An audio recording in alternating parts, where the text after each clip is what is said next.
ಈಗ ರಾಜ್ಯ ಕಾಂಗ್ರೆಸ್ನಲ್ಲಿನ ಬೆಳವಣಿಗೆಗಳ ಬಗ್ಗೆ ನೋಡೋಣ.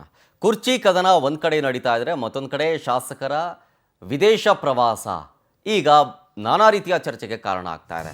ಬೆಂಗಳೂರು ಏರ್ಪೋರ್ಟ್ನಿಂದ ನಿನ್ನೆ ಮಲೇಷ್ಯಾಗೆ ಪ್ರಯಾಣವನ್ನು ಬೆಳೆಸಿದ್ರು. MH193 ವಿಮಾನದ ಮೂಲಕ ಕಾಂಗ್ರೆಸ್ನ ಹಲವು ಶಾಸಕರು ತೆರಳಿದ್ದಾರೆ. ಆಸ್ಟ್ರೇಲಿಯಾ ಮತ್ತು ನ್ಯೂಜಿಲೆಂಡ್ ದೇಶಗಳಿಗೆ ಪ್ರವಾಸವನ್ನು ಕೈಗೊಂಡಿರೋದಿದು. ಯಾರ್ಯಾರು ಹೋದರು ಅಂತಂದರೆ ಟ್ರಿಪ್ಗೆ ಜಗಳೂರು ಶಾಸಕ ದೇವೇಂದ್ರಪ್ಪ, ಸಿರಗೊಪ್ಪ ಶಾಸಕ ನಾಗರಾಜ, ಜೊತೆಗೆ ಶಾಸಕ ಪುಟ್ಟರಂಗಶೆಟ್ಟಿ, HD ತಮ್ಮಯ್ಯ, ಯಶವಂತರಾಯ, MLC ನಾಗರಾಜ್ ಯಾದವ್, ಜೊತೆಗೆ ವಸಂತ್ ಕುಮಾರ್ ಅವರೆಲ್ಲರೂ ಕೂಡ ಏರ್ಪೋರ್ಟ್ಗೆ ಆಗಮಿಸಿದ್ರು. ಅಲ್ಲಿಂದ ಸೀದಾ ಫಾರಿನ್ ಟ್ರಿಪ್ಗೆ ಹೋಗಿದ್ದು ಇಲಾಖೆಯ ಕಡೆಯಿಂದ ಹೋಗಿದ್ದು ಅನ್ನುವಂಥ ವಿಚಾರ. ಬಟ್ ನಾನಾ ರೀತಿಯ ಚರ್ಚೆಗಂತೂ ಕಾರಣ ಆಯಿತು. ಇದರಲ್ಲಿ ಒಂದಷ್ಟು ಜನ ಶಾಸಕರು MLCಗಳು ಡ್ರಾಪ್ ಆದ್ರಂತೆ. ಕಾರಣ ಸುಮ್ಮನೆ ಯಾಕೆ ನಾವು ಹೈಕಮಾಂಡ್ ಕಣ್ಣಿಗೆ ಗುರಿಯಾಗೋದು ಅಂತ ಒಂದಷ್ಟು ಜನ ಬೇಡ ನಾವು ಬರಲ್ಲ ಅಂಥೇಳಿ ಬೇರೆ ಬೇರೆ ರೀಸನ್ ಕೊಟ್ಟರು.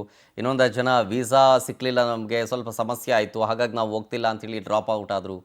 ಇನ್ನು ಮಿಕ್ದವರೆಲ್ಲ ಹೋದರು. ಸುಮಾರು ಜನ, ಒಂದು 20 ಜನ ಶಾಸಕರು, ಜೊತೆಗೆ ಅವರು ಅದರಲ್ಲೇ MLCಗಳು ಒಂದಷ್ಟು ಜನ ಇದ್ದಾರೆ. ಎಲ್ಲರೂ ಕೂಡ ಈಗ ನ್ಯೂಜಿಲೆಂಡ್, ಆಸ್ಟ್ರೇಲಿಯಾ ಪ್ರವಾಸವನ್ನು ಕೈಗೊಂಡಿರೋದು ಈಗ ನಾನಾ ರೀತಿಯ ಚರ್ಚೆಗೆ ಕಾರಣ ಆಗಿದೆ.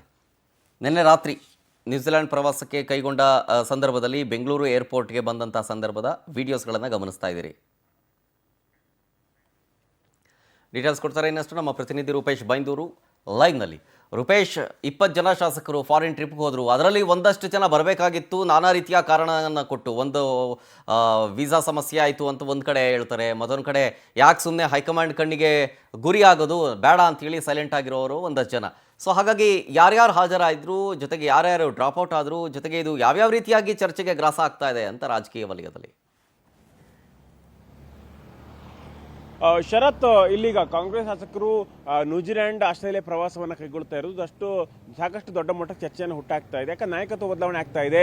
ಹೀಗಾಗಿ CM ಸಿದ್ದರಾಮಯ್ಯನವರು ಎಲ್ಲೋ ಒಂದು ಕಡೆ DK ಶಿವಕುಮಾರ್ ಅವರ ಟೀಮ್ ಹೆಚ್ಚಾಗಬಾರದು, ಈ ಸಂದರ್ಭದಲ್ಲಿ MLAಗಳನ್ನ ಹಿಡಿದಿಟ್ಕೊಳ್ಳುವಂಥ ಪ್ರಯತ್ನ ಮಾಡ್ತಾ ಇದ್ದಾರೆ. ಇದಕ್ಕೆ CM ಟೀಮ್ ಒಂದು ಬ್ಯಾಕಪ್ ಇರ್ತಕ್ಕಂಥ ಪ್ರವಾಸ ಅಂತೇಳಿ ಹೇಳಲಾಗ್ತಾ ಇತ್ತು. ಈ ವಿಮರ್ಶೆಗಳು ಸಾಕಷ್ಟು ಪ್ರಮಾಣದಲ್ಲಾದರೂ ಕೂಡ, ಹೈಕಮಾಂಡ್ ಸ್ಪಷ್ಟನೆ ಕೇಳಿದ್ರು ಕೂಡ ಈಗ ಈ ಪ್ರವಾಸ ರದ್ದಾಗಿರಲಿಲ್ಲ. ನಿನ್ನೆ 10 ಜನ MLAಗಳು, ಅದೇ ರೀತಿಯಾಗಿ MLCಗಳು ಮಲೇಷ್ಯಾ ಪ್ರವಾಸವನ್ನು ಮಾಡಿದ್ದಾರೆ. ಮಲೇಷ್ಯಾ ಮೂಲಕವಾಗಿ ಇಲ್ಲಿ ನ್ಯೂಜಿಲೆಂಡ್ ಮತ್ತು ಆಸ್ಟ್ರೇಲಿಯಾ ಪ್ರವಾಸವನ್ನು ಮಾಡ್ತಾರೆ.